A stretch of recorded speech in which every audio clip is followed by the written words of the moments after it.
కేసీఆర్ లేఖపై రేపు సమీక్ష.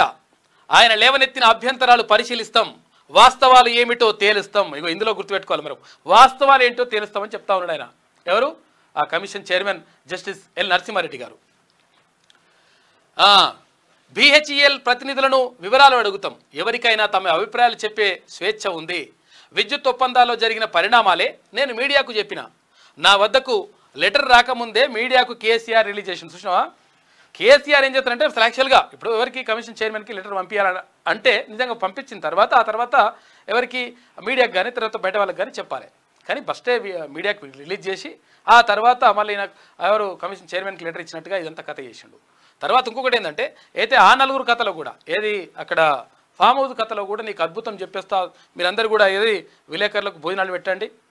మరి హరీష్ రావు గారు అక్కడ ఓకేనా, అంత రెడీగా ఉందా అంటే అంత రెడీగా ఉంది సార్ అట్లా అని చెప్పేసి ఆయన ఎప్పుడు చెప్తే మరి భోజనాలు అంత రెడీగానే ఉన్నాయి, మటన్ చికెన్ కింద అంత కాకన రెడీగానే ఉందిగా అంటే రెడీగానే ఉన్నది అని చెప్పేసి మొత్తం కొండంత రాగం తీసి అక్కడ కల్వకుంట్ల పాట పాడినట్టు చేసిండు కాక. కానీ ఏం చేసిండు, లాస్ట్కి వస్తే ఆయన ఏం లేదు లెక్క, మొత్తం కూడా ఏదో అక్కడ బిఎల్ సంతోష్ అంటే భారతీయ జనతా పార్టీ నేత అయినటువంటి బిఎల్ సంతోష్ను బదనాం చేసే ప్రయత్నం చేసిండు. కానీ మొత్తం మీద కథంతా కూడా అడ్డం తిరిగింది. ఆ నలుగురు కూడా వీకిర్రు. ఏది మొత్తం ఎలక్షన్లల్లో కుప్పగూలిపోయిన ఒక్కడు కూడా గెలవలే. అయితే ఇప్పుడు కూడా నేను అట్ల రాష్ట్రం లేఖ రాష్ట్ర బీక రాష్ట్ర అని నా మొత్తం లేఖాస్త్రం సంధించండి. కానీ ఆ లేఖాస్త్రం పైన వాస్తవాలు ఏమిటో తేలుస్తామని చెప్పేసి క్లియర్గా చెప్తా ఉన్నారు అక్కడ ఎల్ నరసింహారెడ్డి గారు. నా వద్దకు లెటర్ రాకముందే మీడియాకు కేసీఆర్ రిలీజ్ చేసిండు. లేఖలోని లీగల్ అంశాలను లీగల్ టీం పరిశీలిస్తుందని ప్రకటన.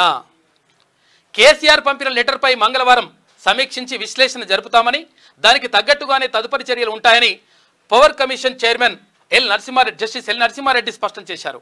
కేసీఆర్ పంపిన లేఖ మాకు అందింది. లెటర్లో ఆయన పలు అంశాలు ప్రస్తావించారు. ఛత్తీస్గఢ్ పవర్ పర్చేజ్, తర్వాత భద్రాద్రి యాదాద్రి థర్మల్ ప్లాంట్లకు సంబంధించిన కొన్ని ప్రశ్నలకు సమాధానం ఇచ్చారు.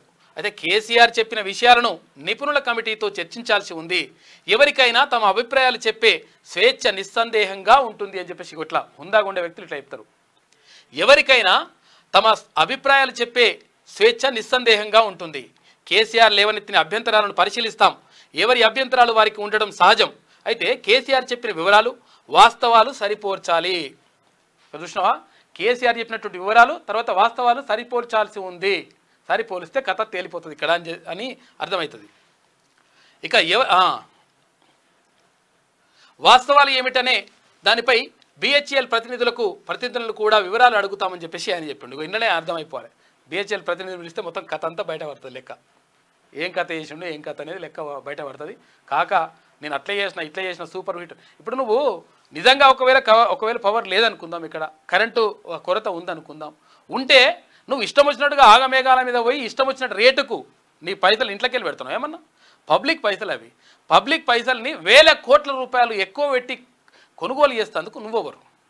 ఇష్టం వచ్చినట్టుగా దానికి సంబంధించి మొత్తం తేల్చాల్సి ఉంది. తేలుతుంది. అది తేలిన తర్వాత నీ కథ అంతా కూడా బండారం అంతా బయటపడుతుంది.